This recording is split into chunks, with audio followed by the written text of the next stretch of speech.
Cyberabad CP office కు చేరుకున్నారు BRS ఎమ్మెల్యేలు. దాడులపై సైబరాబాద్ సిపికి ఫిర్యాదు చేయనున్నారు. కౌశిక్ రెడ్డి సిపికి ఫిర్యాదు చేస్తారంటున్నారు హరీష్ రావు. న్యాయం జరగాల్సిందే, బాధ్యుల్ని అరెస్ట్ చేయాల్సిందే అంటూ అప్పటిదాకా పోరాటం చేస్తూనే ఉంటామన్నారు హరీష్ రావు. ప్రస్తుతం హరీష్ రావు అక్కడే బైఠాయించారు. సిపి ఆఫీస్ కి చేరుకున్న తర్వాత పోలీసులు అక్కడికి వచ్చిన బీఆర్ఎస్ కార్యకర్తల్ని నిలువరించే ప్రయత్నం చేశారు. అయితే పోలీసులతో కాసేపు వాగ్వాదానికి దిగారు హరీష్ రావు, అలానే బీఆర్ఎస్ కార్యకర్తలు. అయితే పోలీసులు ఎక్కడికక్కడ బీఆర్ఎస్ కార్యకర్తల్ని, హరీష్ రావుని అక్కడ నిలువరించే ప్రయత్నం చేశారు. అయితే న్యాయం జరగాల్సిందే, బాధ్యుల్ని అరెస్ట్ చేయాల్సిందే, అప్పటిదాకా మాత్రం పోరాటం చేస్తూనే ఉంటామన్నారు హరీష్ రావు.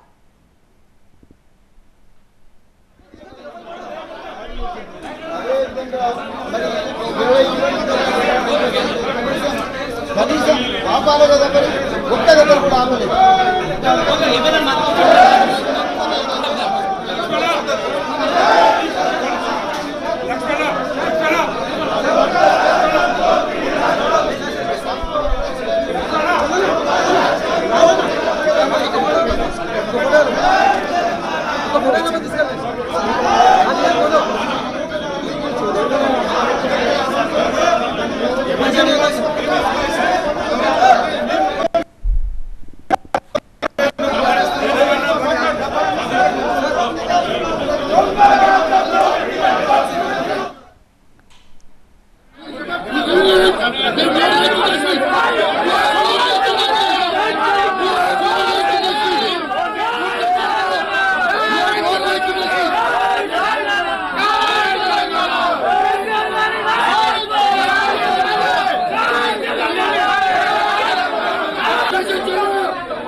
ఉదయం కౌశిక్ రెడ్డి ఇంటిపై జరిగిన దాడికి సంబంధించి సిపి ఆఫీస్ లో కంప్లైంట్ చేయడానికి వచ్చారు హరీష్ రావు, కౌశిక్ రెడ్డి.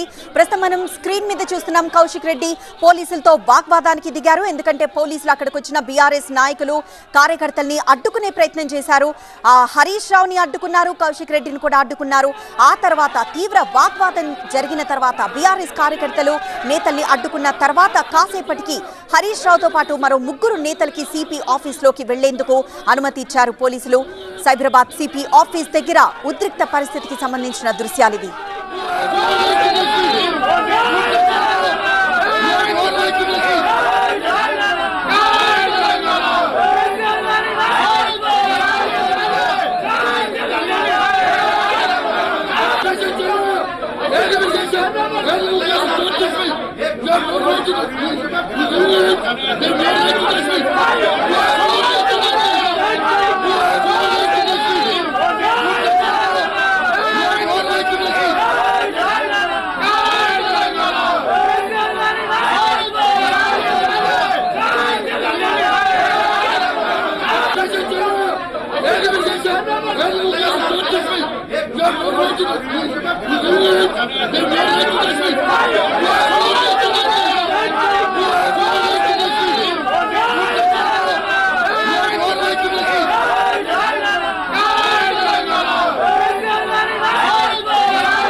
టీవీ9 స్క్రీన్ మీద 2 బాక్సెస్ లో చూస్తున్నాం. రైట్ సైడ్ బాక్స్ లో సిపి ఆఫీస్ కు చేరుకున్న తర్వాత అక్కడ పోలీసులు బీఆర్ఎస్ నేతలను, కార్యకర్తలను లోపలికి వెళ్లకుండా అడ్డుకుంటున్నప్పుడు కౌశిక్ రెడ్డి వారిపై కోపగించుకున్న ఆ దృశ్యాన్ని మనం చూస్తున్నాం. కొద్దిసేపు వాగ్వాదం జరిగింది.